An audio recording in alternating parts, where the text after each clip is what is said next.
fucking true. Start your business, man. Go ahead. That's a fact. Oh man, Jesus Christ. That's a fact. I gotta breathe. do some like jumping jacks. Maybe twice. Give them two good ones. I like that big ass cup. Dude, Got the Extendo cup. Shout out RIR, just had the NASCAR race this weekend. Welcome. You are listening to the Everybody Eats podcast, otherwise known as Everybody Speaks. I am here with a newer friend of mine, but a creative that is making waves right now in the internet world, and so I thought it was necessary to get him on. I'm here with Chandler Matkins. Hello. Optimistic from afar. Here's a long call from heaven to give these hard-earned scars. It's a long road to Virginia. Hope you come my way. It's a long road to Virginia. Lord, I'm thinking I might stay. Is it Makins or Matkins? Matkins. Matkins. Okay. Yeah. What is your preferred name? I've heard just Chandler. I usually just take the Chandler route. Chandler. Okay. You know. I heard in the podcast on the radar you mentioned being C-Mac. That one's That's way back. well, that's been taken by C-Mac, obviously Crip Mac Yes, from yep. 55th Street. So Yep. free him, by the way. But obviously, it's been an interesting month for you this past month, and obviously I know you got some things lined up in the coming month that hopefully we'll get to talk about a little bit. But if anything, I think first off I want to get to know you a little bit more on the basic side and some of the fun in and outs of you. And so I guess to start off, let's say, imagine yourself, it is a Saturday night, you've just played a show, you're super hungry. What is your fast food chain of choice? I mean, if there was going to be a Taco Bell within, the distance, I would go there. Do you have a ready-to-go order? What's your Taco Bell? I don't have a ready-to-go order. I will say I don't usually go through the drive-through. Okay. I usually go inside because I think the Taco Bell has, the best customization, customizable, the new food items. Well, yeah. and they have the new electronic kiosk that you don't even have to talk to anyone. It's you can sit there it's and insane. drop. Have you tried to get something grilled yet? Have you seen this? When you go in? What do you mean by grilled? Okay, so when you go in, if you get I don't think it's called a beefy Frito burrito anymore. I don't think they even have that. But no, it's the double cheese or the cheese queso burrito. Yeah, anything like that. Yeah. Any kind of burrito like that, you can go in and if you scroll all the way to the bottom, there's two options, and one is you get it grilled, and then one is you make it fresca. Yeah.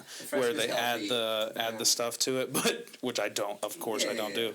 But yeah, so I'll get a bunch of value menu items, but I'll add jalapenos and get stuff grilled and make it spicy, and Okay, I like that. Taco Bell fan favorite personally as well, but the in-depth response as well. I like that.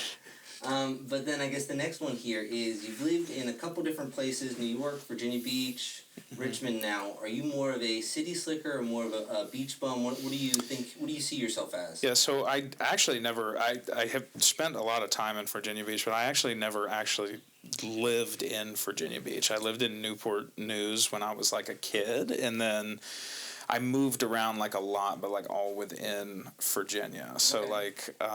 And then. Where did you start in Newport News? Because I went to Christopher Newport, so I'm a little familiar with the area. So so it's funny. I grew up in the neighborhood that was taken over by a lot of CNU, for example, when I moved out. My family moved away from Newport News, which I guess we moved out of that house when I was 4th grade going into 5th grade. Across the street, a frat was moving in and stuff. So it was in the development of. And it slowly amazed me because CNU took over a portion of Newport News having money, and then Newport News kind of abided by it because they donate, but it really wasn't a meshing of it. Though. Yeah, I mean, a lot of people were. I know like a lot of people in the neighborhood that we lived in. Like, I don't really remember it all that well because I was a kid, but it's been relayed to me that there was like frustrations and there was positives and there were negatives. But it was like the Riverside area. Yeah. No, beautiful area. Shout out also CVA Golf. He's going off. Do you know that guy? CVA Golf. There's this guy from Norfolk. That is the most recent Virginia influencer. I think he just hit 100,000 on Instagram. Oh, wow. Got invited out to DJ Khaled's, and all he does is literally play golf with no tees. Classic. It's like down on the tees and all that stuff. Okay. That's funny. So decent. So not okay. Where did you go after Virginia Beach? Newport News. Specify the peninsula is different than Virginia Beach. 7-5, but it's. Continuing. Yeah. So left Newport News. I went to a different school from like the 3rd to the 5th grade. Like every year I moved around. It was all within Virginia. So I lived there, and then I moved to Williamsburg, and then I moved to the mountains, and I lived in like Wytheville, which is like 45 minutes outside of Blacksburg, where Tech is. And then everything there. Yeah, and then I came back, lived in like Toano, which is on the outskirts of Williamsburg, and lived there again, and then ultimately like stayed in that area, and then finished out like high school there. So kind of this like midway feeling between like it's where like the New Kent vibe kind of turns into the Williamsburg vibe, like right on that line. And there's a lot of wineries and space, and I won't say it's dry, but I won't say a fun fact. Honestly, a not fun fact about Williamsburg is that I think what's the college out there? Freaking William and Mary. Yeah, has one of the highest suicide rates because it's just such an intense place. It's like I don't say not fun, but kind of a dry place to be at, and so, but decent. Okay, and then eventually you found your way to Richmond. I came to Richmond like most people do because of school or people my age is what I mean. 18 went to school for theater. Theater performance. And track. A friend of mine actually mentioned that you starred in a horror film, I believe, as something like this. Is this true, or started a horror film? Or are you talking about? Did Devin say this? Allegedly, I don't want to throw any names in there, but he did say that you had a prominent role in a horror film. Prominent role in a horror film. Were you an actor? What was the performative art? Obviously. So I was like a stage actor primarily. Yeah. I did some like short films and stuff, but I don't know what would be getting conflated. Other than maybe I was in Frankenstein, like off rip, but that was on stage. What was your role in Frankenstein? I played like one of the fucking like henchmen. Okay. And then, obviously, so I heard that you took an adventure or a journey to New York for a couple of years. Yeah. What attracted you about New York? So, I mean, I wanted to go to New York because I wanted to put all of my eggs in one basket. Like, I was in the music scene here when I was in college. I played in a band here. And then, I kind of, it felt like at the time that I had to kind of choose between one or another, whether it was going to New York and trying to pursue acting or if it was staying here and continuing to build with the band that I had. And ultimately, student loans out the ass. I was like, I gotta make worth of what was done. Yeah, and pressure cooker sometimes forced you to make a decision. Yeah, so I ultimately ended up leaving that band in January 2018 and moved to New York in August of 2018, and it was a lot. It was also like it was different pre-COVID. Also, yeah, I mean, it was when I moved there. The minimum wage changed a lot very quickly over a short period of time. When I moved there, the minimum wage was $13 an hour, and I was like my first job, like making $13 an hour, which is so crazy to think about now because that was only the end of 2018, and it's like $13 an hour. Wasn't bad, honestly. I mean, but part time in New York, it was like, sure. you know what I mean? It was Yeah. So I was definitely like struggling that first year, but I eventually got my footing, and then I fell in love with it, and I didn't come back to Richmond because I didn't want to be in New York anymore. I kind of just got to a place where I was like, I need to lower my overhead because I'm focusing so much on making enough money to be able to live comfortably here that I feel like getting in the way of not only the acting, but the music passions I had and everything. Mm-hmm. So yeah, I just kind of made a plan.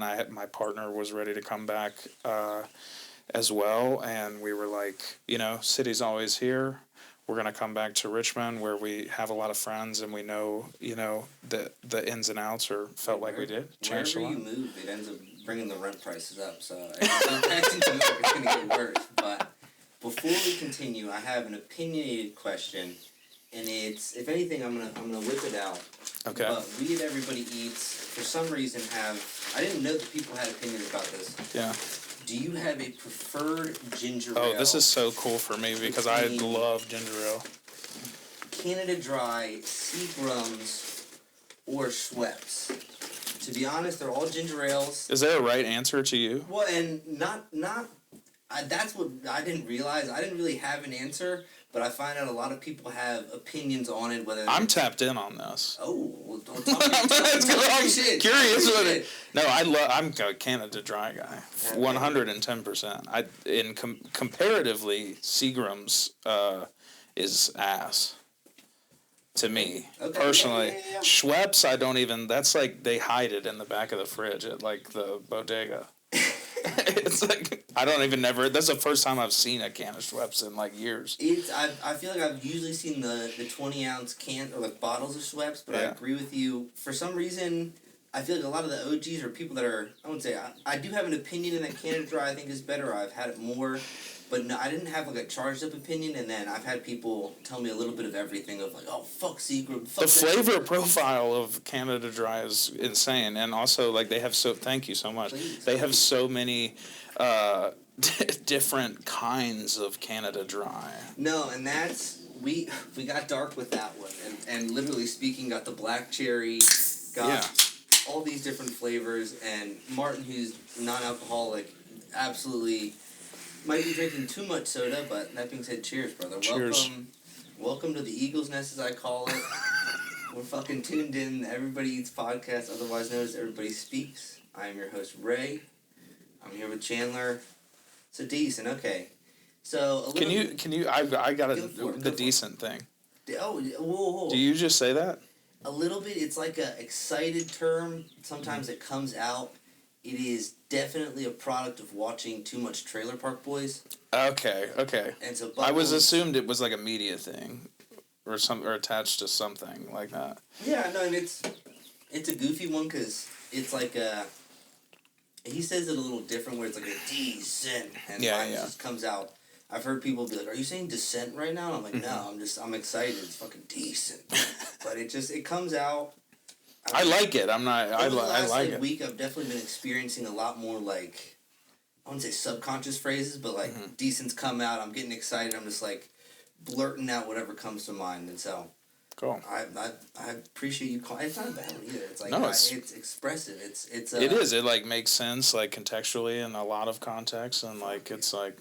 Decent. You got any? It's not too abrasive. Catchphrases, but do you have anything you're working on as like Chandler?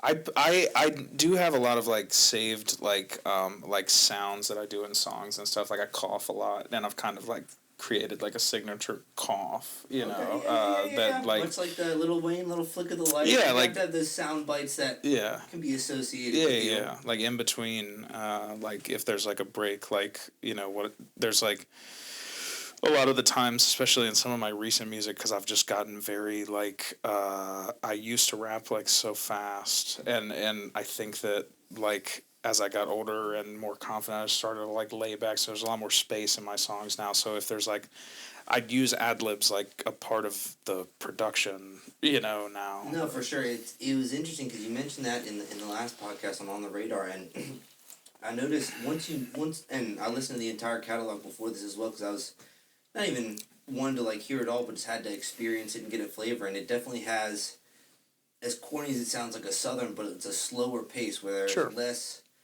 emphasis on stuffing in the hardest bar or anything. It's more of like, I'm going to make it kind of a compliment to the song and adds to it. And then the beauty of music now, having so many people in it, like people ad-lib Playboy Cardi and they just take his words and throw it in songs. You hear so many, like producers have their little sound bites and stuff. And so it amazes me because I saw a TikTok reel about it that was, if you can condense your song to under 100 words, it is easier for someone to memorize it in terms of singing it back. And it ends up playing out. And I was like, all right, this, I wouldn't say it makes it easier, but I realized, in the way music's kind of shifting from my perspective, I feel like people are getting away from the lyricism and some of that fast rap where it takes quality to produce and stay on beat and force it out, but it also isn't as easy to reproduce from a audience perspective, whereas if you're able to put a catchy hook on it and get the people bouncing, like, it's working. And so it's interesting to notice kind of the different flavors of it. And you'd also mentioned the cowboy. What was the Cowboy Troy? Cowboy Troy. Was he super big? I think he was like really tall. Because there was a couple of them where they would do like mudding videos and he would just be sitting there rapping, and it's like that kind of slow Southern. I mean, it was in his infancy that I was like a fan of his, because it was like I was a kid and there was a lot of like. I won't say like some ridiculous amount. I think on the Radar I conflated it a little bit and made it seem like there was more country music in the household than there was. But I mean, growing up in Virginia, my whole family's from Carolina. There was a decent amount, so it was a lot of like. If it wasn't MTV or VH1, I mean, the CMT music videos would be on in the morning, like 6 a.m. And leaving them on. Just watching them over and over again. Exactly. And he was always with that duo, Big and Rich. So it was like, that's what happened. And then he put out his debut album. But I don't know what, has happened. Because it was so funny. I was watching, like, Gabe P., the guy that hosts On the Radar, like, sitting there, like, watching him pull it up on his thing. And I was like, I don't know what he's going to find. Because I don't know. I haven't thought about this guy. No, and so long ago. And that brings me to another quick one of guys, like, were there any iconic albums or songs or singles that, like, kind of define your high school era? Because I find a lot of people, I won't say are influenced that, but, like, that's the music you kind of rode to school on. Yeah. Or, like, anything that, like, when you reminisce back to your childhood, you think about. People always ask this in like interviews and podcasts and stuff, and I've like made a point to like really think about it, because I always feel like I like scramble when people ask that question, because I really do listen to so much music, and I never have really been like super on top of somebody where I'm like, this is to elaborate on, if anything, what guilty genres are you into? And that was to say that I have thought about it, and when and your high school era specifically, it was, and I think honestly now, especially where my music is now, as my confidence has gone up, I think you can hear some of the influence, like 2 Chainz. I was huge into 2 Chainz, and also like Big Sean, the Marvin Gaye Chardonnay era, like all that stuff. I loved that shit. I'm Different, that whole era, I remember paying $1 a song for those songs when they came out. Dude, I'd pay 10 now. Yeah. I don't give a fuck. Those songs are amazing. They don't make music like that anymore. Well, why do you think that is? What do you think's changed about is it oversaturation? Is it industries trying to influence it, or? Well, I think music has become about so much more than the music now, and it was in the early developmental stages of that mindset when those people were really coming to the forefront, and also we were younger and not able to analyze those things as much. Yeah. But like now, I look at it and I'm like, especially being so much more tapped in with people in the actual industry than I would have been then. so much thought process goes into, how is this going to trend? What is the marketability behind this? What is the business side of it?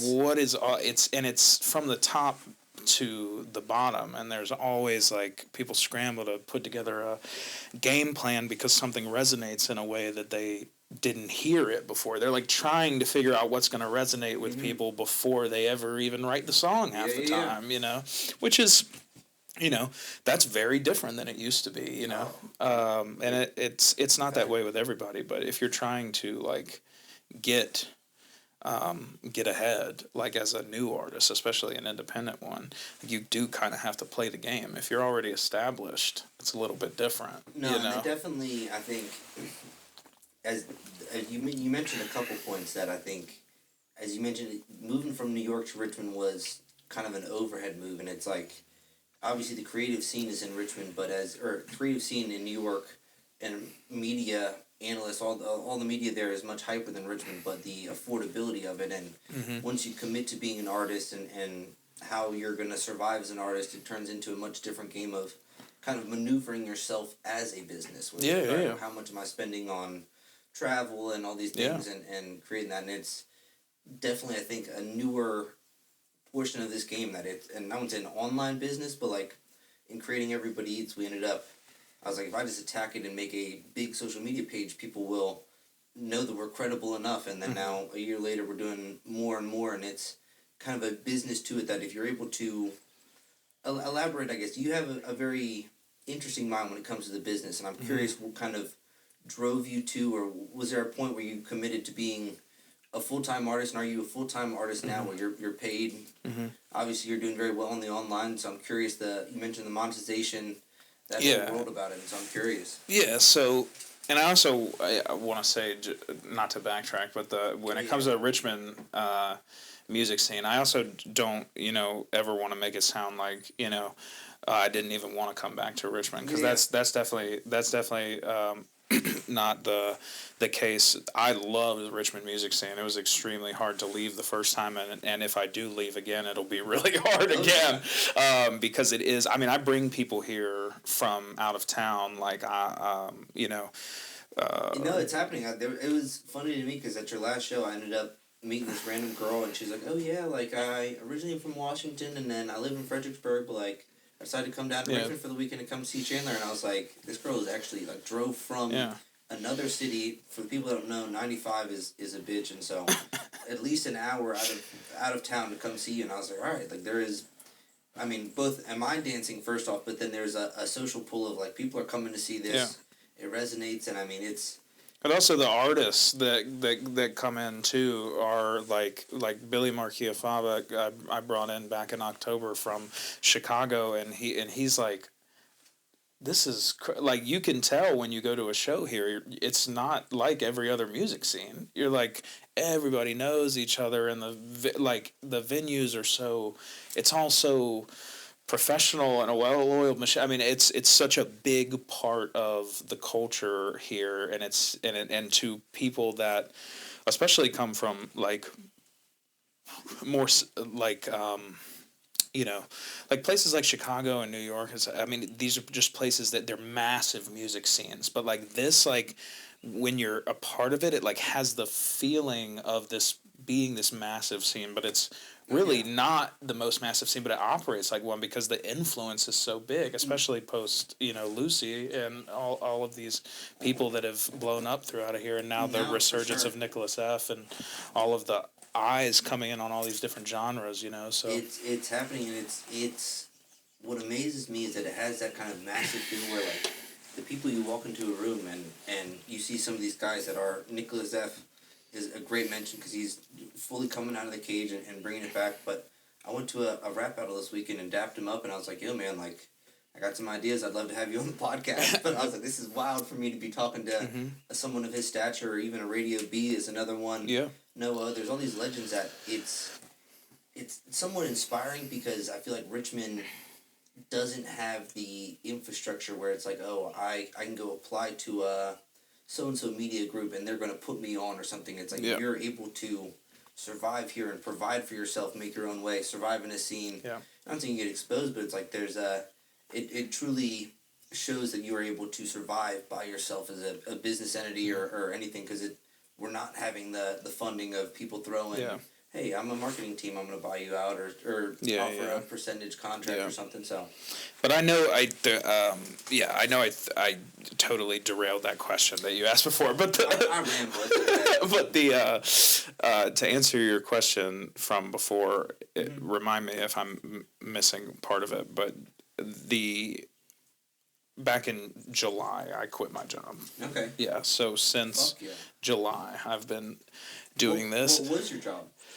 I worked as a marketing associate for a nonprofit arts organization here. Yeah. Okay. But I had done a lot of stuff, like I have done a lot, especially when I was in New York, a lot of sales, and really that was another thing. I really fell down I think I talked about that on the radar too. I really fell down the sales rabbit hole for a second and started like doing the, and then it's interesting. I had a buddy that just quit his job as a car salesman, but like he was telling me I had months of him making gross amounts. Where it's like if you hustle and do some dirty work, you can make a big amount of money, but it also like exhaust the body, the mental, and in my own opinion, I think it kind of removes the creative aspect, the human aspect, and that you're in that rat race. Yeah. You're clocking in, clocking out, trying to get paid as much. Yep. And then you might go see a show or something out of pocket, but for sure. And so I guess that's beautiful. And I guess one of the things as well, I think another aspect that I noticed first with you, an Uber driver told me, is that Richmond itself does not really fuck with Ticketmaster.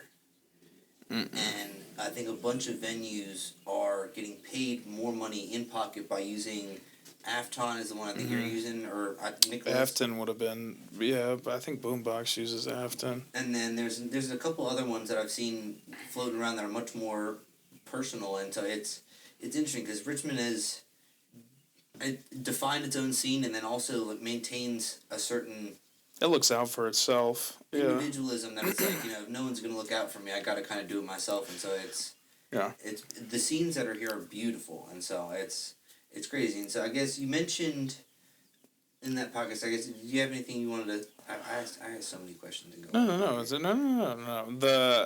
I'm with you on the shit about. I mean, I don't know any. I've never actually worked at a venue or anything, but I have worked, super closely with a lot of the talent buyers here in Richmond, and I mean, it's just a totally different experience than other places. Also, just trying to go to a scene that you're not in, trying to go on tour, especially as an independent, it is, trying to convince somebody that you'll be able to pull people in a place that you've never been to is extremely, extremely difficult. But and I have a couple buddies doing it on the EDM scene right now that they just worked out a deal with Ember, and now we're getting some shows, but they had their first show at the Broadberry back in February, and I think there were 20 or 30 tickets from selling out, and you have to convince them, but then also put up or shut up, and it's you get one or two chances, and if you don't produce, you do some recalculating as an artist, and it's not like a proving ground, but I feel like it's a very natural proving ground where there's not much outside influence helping people get ahead or something. It's very much, that dog and staying consistent, and I think one of the things I've noticed about you is that you treat it very much like a business, and some of this marketing is making reels and content and all these different things, and treating it as somewhat of a business. And so I'm curious what your thoughts on about, being somewhat of a business owner of yourself. Yeah, I mean, I just think if I've learned anything, it can happen so quickly, and if you want to make art, make music, do anything, and you want to do it because you love it and you don't want it to be a business and you don't care where it goes, or you just do it because you love it, that's amazing. I love it. That's super, super sick, genuinely. But if you are somebody that wants it to turn into, a career, or you want to start a business, or you want to do, if you don't have your ducks in a row, when that moment comes, it's going to be really, really hard, and it can come like that. And I learned that the hard way, last year. I was scrambling, like when all that stuff was going on. Well, and elaborate, what stuff was going on? Because you've been going at this for some time, but I know watching. I wouldn't say I got in at the right time, but I've seen a beautiful phoenix kind of blossom now, and so. The ins and outs. I mean, what happened about last year? In June when Figure It Out came out, I mean, it was just like, by far the biggest moment in every way, shape and form, and I just I had never been on the phone with a label. I'd never been on the phone with a distributor that was doing anything other than trying to make take my money or anything. Yeah. I had never had those experiences. I'd been doing music for so long that I thought I knew how things worked, and I learned very quickly that I didn't, and that vulture circle, and it was just crazy, and it was like clockwork. I had friends of mine that I knew from music that were telling me just wait, give it 2 days, you're gonna get that. I'd never forget getting the first email. Chill, it's gonna because that's just what happens, because they're all reading the same chart metric, they're all looking at the same thing, and they're just seeing who ticks, and they're emailing every person that gets above a certain place on that list, and when everything opened up to me in that way, I got really, really serious about I got an LLC. I started my own, publishing situation, and got my own publishing entity, and, just everything, because there's so much out there, and it feels like it's not out there, the money, but there's so much stuff to be collecting on, and you've worked your ass off. You deserve to be collecting those things, and it doesn't take that much to go out and get it. So I'm a huge advocate for whether or not you're in my place or not, or in the place I was a year ago, or in it doesn't matter where you're at. If you want this to be something and you think it could, it very well could, I promise, and it can switch like that, and you're gonna wish that you had it all set up. So planned, and it's that, I mean, that was last June, and then now it's been, the price is getting higher by the day. I mean, this past month you dropped another single, and I've noticed you're a singles versus an album guys. Is there I feel like it's easier probably to market those, but I'm curious if you have a opinion on a single and album.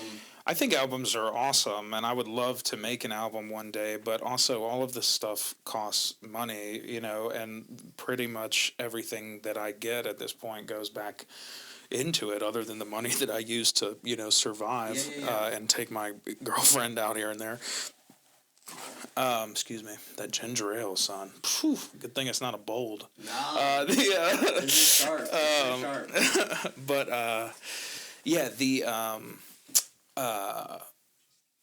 lost my train of thought. What was I saying? Kind of lost it too. I was saying, shit. No, it's kind of the business aspect, and then I guess. We were talking about the song. Yeah. Well, it's this past month. Yeah. There's been a newest drop in I guess the singles versus album. That's what it was. Yes, singles is.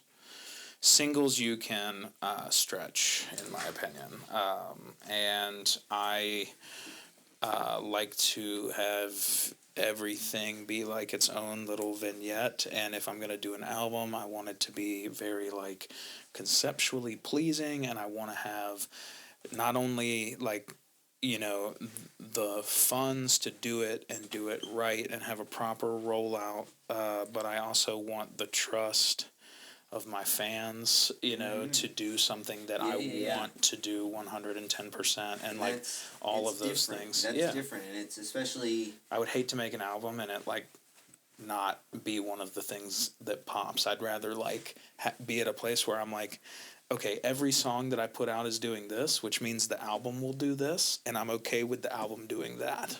You know, Is this some of this? It brings me. There's 2 points there, but I guess, do you find yourself holding yourself to a high standard when it comes to this stuff? And it's obvious you want to do it right, but is it like, are you a perfectionist, an overthinker? What do you? How would you classify yourself? I mean, I definitely am like. I mean, we pass. You know, like.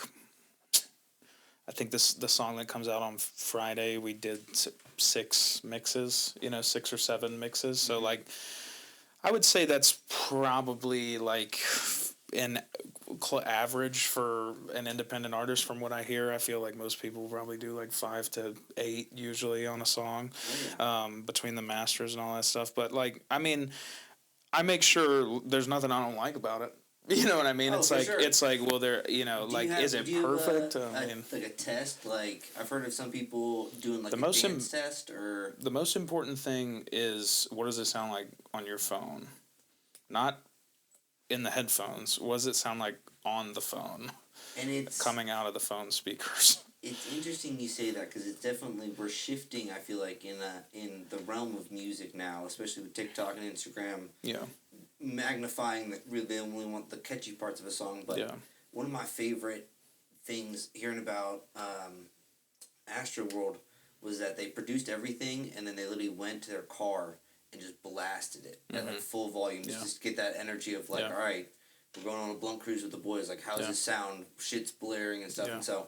But now it's shifting towards that, like, people are swiping. Yeah. And But all those things are important too, and it's yeah. definitely, it goes in that order to me. I mean, I do all 3, but like, you know, if there's a little something that I can't figure out how to get right in the headphones or in the car, you know, and we just have tried and it's just not doing what I want it to do, I know that by the time I have gotten to the brick wall with it, that it's probably not even something anybody's going to notice, as opposed to the phone. If it sounds like there's a pop here, or there's too much this, and it's going to clip every time somebody tries to do a video to it, or this, that. I mean, those are the things that I'm like really thinking about when I hear mixes, because yeah, it's like I use social media to promote my shit, and most people are just in the morning when they wake up, at night when they go to sleep, or on their lunch break, and they're just, you know. Bro, once I flipped my own mentality of like, all right, we're going to start trying to produce and whatnot, it got me in the idea. And I love to try and put myself in the audience perspective, where it's like, all right, naturally, I wake up, I scroll. Lunchtime, you already know people are getting out of work, and they're like, all right, what's going on? And it's thinking of those methods and when people are active, but then even the aspects of like, all right, you know, I'm going to, when they swipe this, are they going to be pissed that they're seeing another shitty video of mine, or are they going to be hyped? It's like, yo, this is kind of clean, and especially now with the trends and whatnot, you have to be very, I don't even say edgy, but one of my favorites early on was, I think you were on a balcony, zoomed into you from super far out, and I was like, this is exactly the different type of internet stuff that is recreatable to do, and it's not hard, but it's the thinking and putting yourself in that spot of like, what would be dope, and so that's a place I'm definitely not a perfectionist on, though, is the actual like videos itself, because you can look at, you know, my top stuff, and you can tell it's not the overly produced stuff that does it most of the time. And the TikTok is the primary on this one, but it's been, the plays and whatnot are astronomical to a certain extent, and it's a modern marketing that if you're able to create something catchy enough, people are going to swipe, and especially on this recent one. And so, what dropped this past week? Or 2 weeks ago, I guess. Yeah. So it's called Nothing to It. It's by On the Hunt and me. She's actually first primary artist on the song. She's a really cool producer, more like, you know, EDM type, you know, hard beats in the like those types of clubs, you know, her up there, like that kind of situation, which is not something that like I don't really listen to that kind of music. It's not the kind of beat that I would typically get on, but she reached out to me. You know, she had just moved to New York from, I think, San Francisco, and I was having a show up there. She came to the show. I met her, and you know, we just went back and forth with it, and We good? Yeah, it's a good Yeah, one. yeah. We That's a side camera. we went back and forth with it, and yeah, I mean, to be honest, it was just, it's something I didn't feel the most confident about because it was just totally different than anything I had done, because I don't get on those types of instrumentals. And then fuck me, I can't even explain that one, to be honest. It's like it just went. It's I mean, the epitome of viral. And what amazes me, I'm curious if she's putting any money into it, but like it is naturally gone It's viral. organic. Yeah, there's no money's been put behind it at And all. I mean, like, I think we said it was 28 on TikTok. It's number 28 on the TikTok viral top 50. And then on iTunes, where we... It peaked at... I have not seen today. It's peaked so far at 53. For hip-hop US. And then you have the placement as well on the internet people as well. Yep. The whole 9 yards. And so it's the epitome of it. And so that's been a 2-week journey, and now it takes us to here. Obviously, you had a show coming up, but what's that month of it being going viral? What's that been like? What's the... From a personal perspective, because obviously, it's beautiful to see because you're still pumping out content. There's been no kind of change.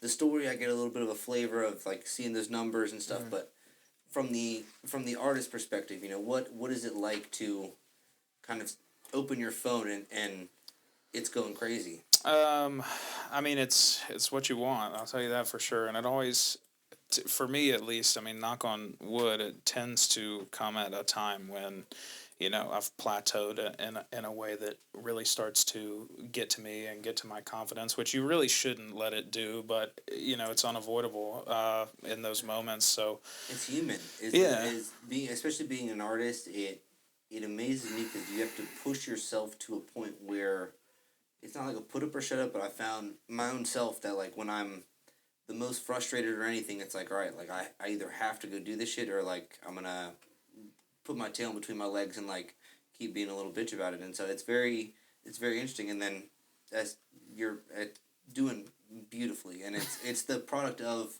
studying and hard work and treating it as a business as well. And so yeah. But I mean, so is the phone ringing off? Are you signed to a label?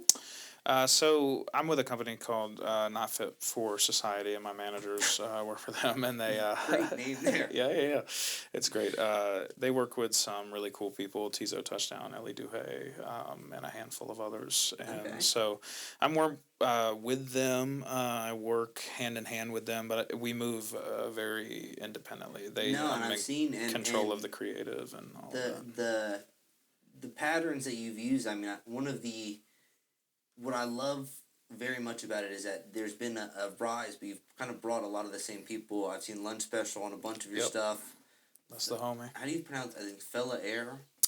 Yep. Felair, another one that like it's you're bringing the team with you that was around at the beginning, and it's... Yeah, I was just on the phone with a video guy today. We were talking about a prospective shoot for this weekend, and he was like, talking about this video that I shot down on the canal walk that's like in black and white, and I have my buddy with me who is the producer on the song, and he's like stomping to the beat and all this stuff, and he was telling me, he was like, man, I saw that video and all this stuff, and I was like, that motherfucker has been producing my beats since we were 16 years old. And he was like, yo, what? So it really is like, when I talk about, people are always like, I talk so broadly about the team and the family and all this stuff, and it's so funny because people like think that it's just like somebody, I'm yapping or whatever and just like trying to say stuff, but that's not what it is at all. These people that I work with are my best friends. Lunch, Falair, Ritalfa, all these people, these are my best friends. My DJ, Tyson, like, these are the people I hit up, all this stuff, Tough Luck, it's beautiful. That's how you fucking, I'm telling you, the business, the familial aspect, that's how you will make it happen, for not just yourself, but for everybody else too. It's like staying in the people that have helped you get to where you're going, good graces. Consistency, and I feel like, especially being an artist, I've worked around with a couple rock bands, and when you're in a band, there's more personalities, and so it kind of exposes who you are, but once you become an artist, it's how you work relationships, how you maneuver certain things, and so it definitely is one of those things that if you're consistently an asshole, it's going to get exposed and Oh, people are going to 110%. keep ducking. And so, Yep. and so, what is coming up on a holiday? Some people celebrate, some people don't. But, on 420 you have something planned. You want to mention something before we keep rambling more? Yeah. No. So, 420, it's a Saturday night this year, which is super exciting, at the Camel. Haven't been at the Camel since last year. So, first Camel headline this year. If you know me well, you know that that's my favorite place to perform. I've been performing there since I was a kid. So, it's really cool. It's very themed. I have, we've stepped up the game as we've been talking about recently. So we have, a new set, live guitar. I'm bringing in a light show into the Camel. We're getting sponsored by Capital Smoke. They're doing a raffle, so. Yeah, the whole thing is, and I have a lot of special guests coming with me too. So if you know the catalog, a lot of those songs that I wouldn't normally do will get done because there's some people in town. No, and it's an interesting holiday. I'm currently on the fence. There's a 10K marathon the same day, and Are you running it? Not yet, but there is a part of me that is considering it. I've seen a bunch of comedians doing the 10K by May, and I was like, this would be kind of clean. Yeah. It would be hilarious if I live streamed it, but then I'm like, I would be absolutely zonked by We were 6 p.m. It was so funny because I did not realize, as soon as they, I was looking for the place to do the next show, and I saw that 420 was on a Saturday, and I was like, I was like, give it, I immediately emailed the Camel and was like, and that was last year, literally. I've had that day for so long, and I was like, give it to me. And now, of course, it's also the 10th anniversary Broadberry Block Party, and then also the 10K as well, which honestly, I think ultimately will probably end up working in our favor because a lot of people that aren't running the 10K are out and about and they're drinking and they're looking for shit to do. And then the Broadberry Block Party happening, of course, will end and people will trickle down and back into this area and stuff. And so I think ultimately it'll be just a really, really cool, fun day full of Richmond music scene shit and, tomfoolery. Yeah, Richmond music scene tomfoolery. It's for some reason we like to shut down the city just to watch people run, more so that people can get drunk during the day. Yeah, I am learning how to not be too debaucherous, but that's it happens to the best of them. So we'll see. If anything, there's a strong chance I'll end up at the Camel, but decent. I'm trying to think if there's anything else. That was a good combo. We got a good combo. No, for real, man, and it's been. Some of this idea is there's not many people making noise in Virginia, and it's the other side of it of people aren't making noise about the people making noise. And so you mentioned kind of eventually wanting to go back to New York at some point, and I was curious what was your motivations behind that, or what the thought process? Yeah, it's a handful of things. I think ultimately, I am kind of going back and forth quite often because of projects at this point, whether it be sessions, things I had my hands in before I ever left there that I've kept in tune with, shows, and for example, I was just there. I've been there. It's just turned April. I've already been there twice for days at a time. This year I'm going back in June for 2 shows on tour, and then so it's just not only am I up there fairly often, there's enough connections. My partner is also ready to potentially go back. Take it a try. Yeah, and it's I also think I'm doing a lot of traveling and for example, for tour, when I go to Chicago to start the bigger portion of the run, I'm driving to New York to fly out of New York to go to Chicago because the flights are that much cheaper, So it's hundreds and hundreds of dollars cheaper.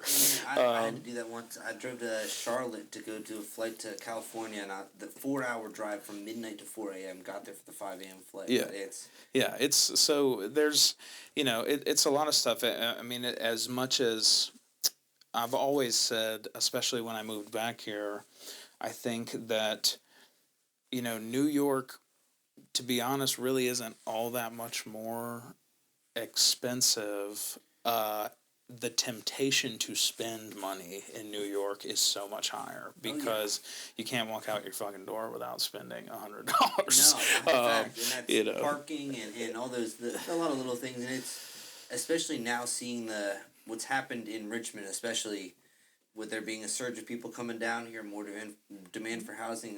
Got exposed by Axios about being a higher, like I guess, or lower depreciation of income to housing affordability, and so it's putting more a burden. And as crazy as it sounds, it would be cheaper to go back to New York in some extent. And so, yeah, I mean, it's just I just think like things would like, way out. Like I came back here, things started going up, got a car, but before I knew it, it was almost the same. What are you driving?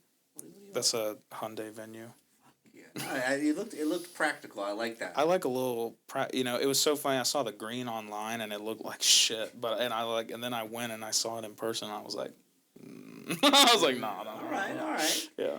Decent. And so I guess, and elaborate. I guess what cities are you hitting on this tour? Yeah, so there's a couple of one-offs. I go to Vegas next weekend for a special event. Special event. Gotta go to Vegas.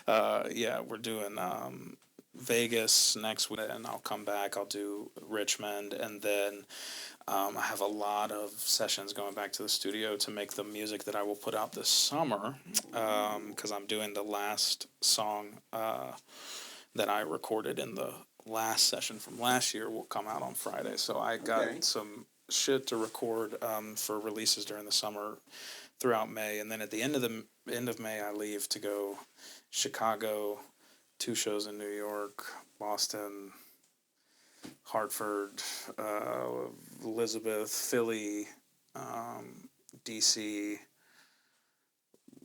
Raleigh, Atlanta, Norfolk. So that's the spring run. We're gonna do some more shit in the summer, but it's gonna be lit. It's a big list. There's some of those places I've never been, so I'm excited. I believe there's a sold out show already on it. Is that So the special event in Vegas is sold out. Yeah. It's what is the special event? it's gonna be lit.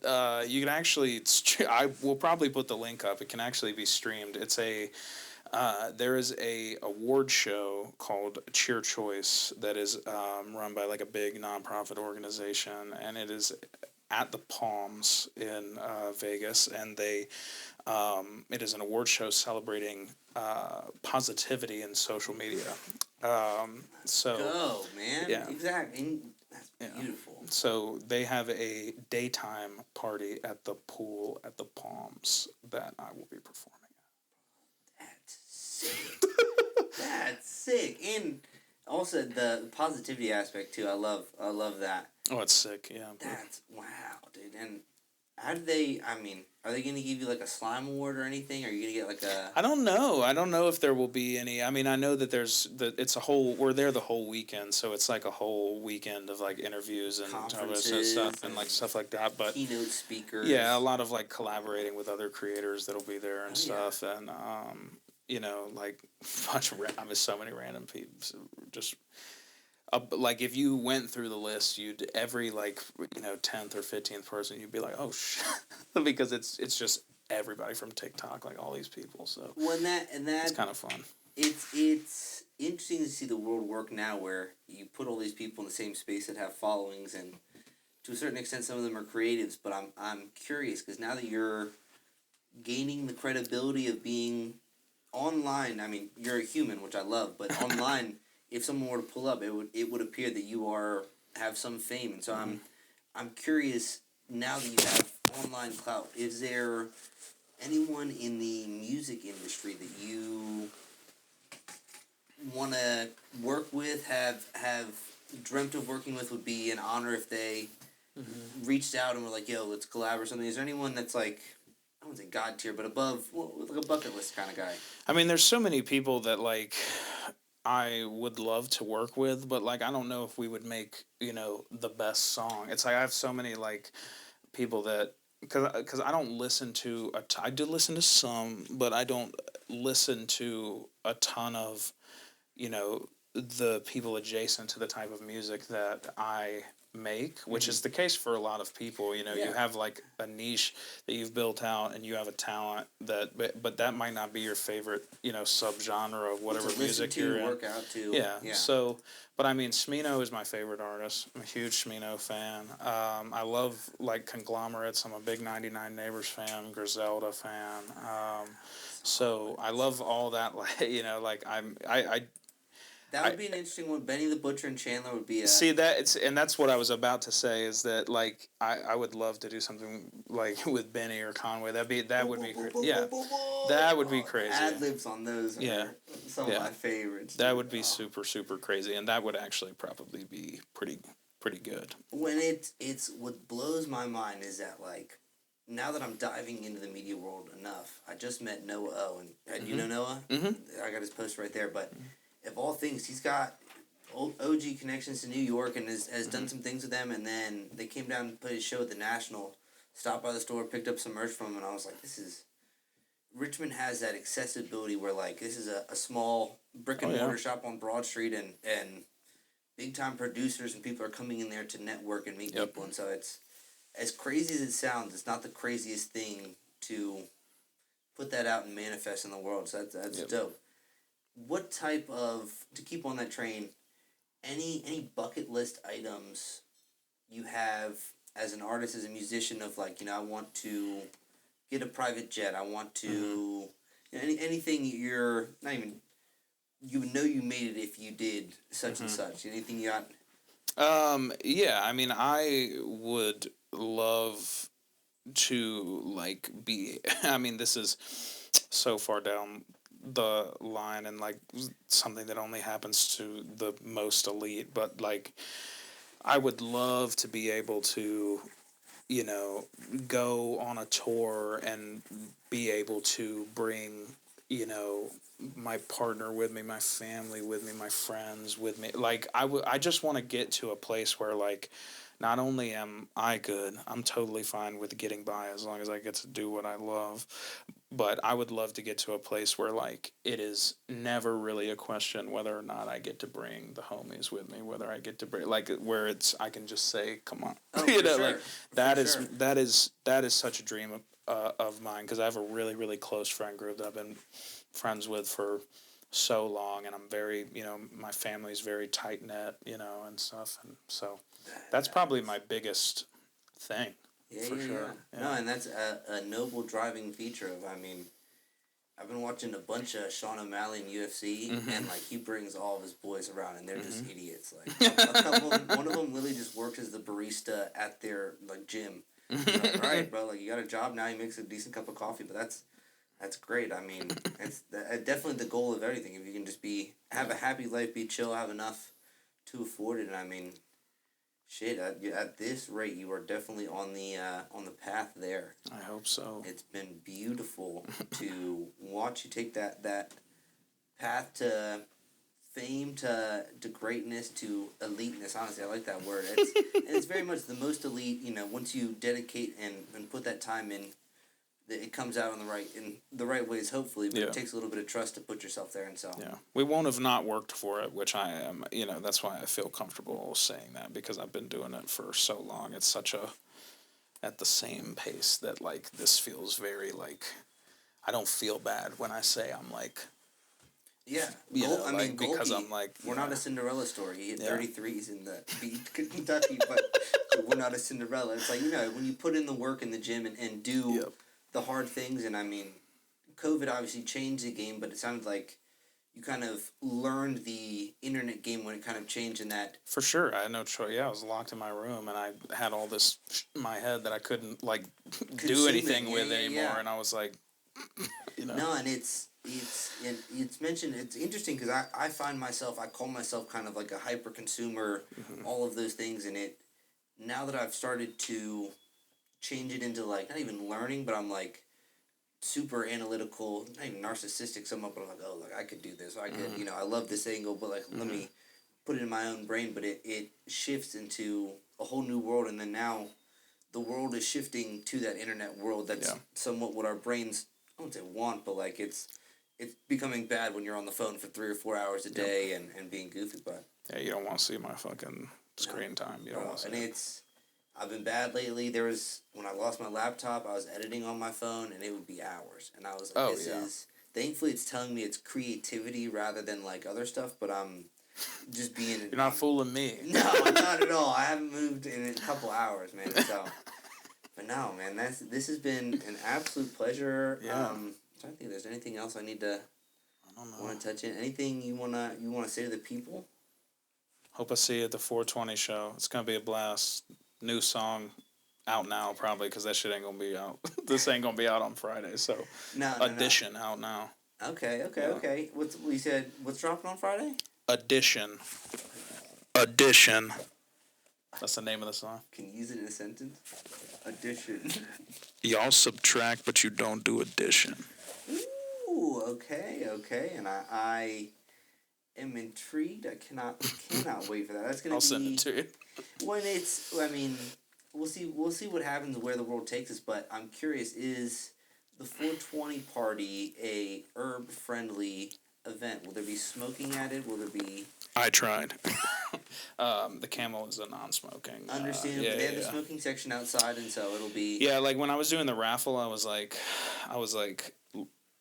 Well, I'm not gonna give any specifics, but it was basically like, all right, what can I put in the raffle box? Oh, and yeah. it was like no, and it's Virginia's got some goofy ass laws right now. yeah, so that being said, but I made it as 420 themed as I could. I will open with friends with the plug. as that, and I showed Luke that one last week, and that he was it changed his opinion about it, because I was like, some of it, it's like, all right, there's some of this click, there's. Once you dive into the catalog, it changed my whole perspective. And then I was like, hearing some of these guys, the Fell Air... You got to hear the work. Oh, no, for sure. And it's the... Falair's classically trained, man. Classically trained musician. Like, his production is insane. And it shows, is the part that kind of blows my mind, and it's... And he's the one that's playing guitar at the 420 show, so... No, okay. It's all in the family. What was that? I had another little... So many.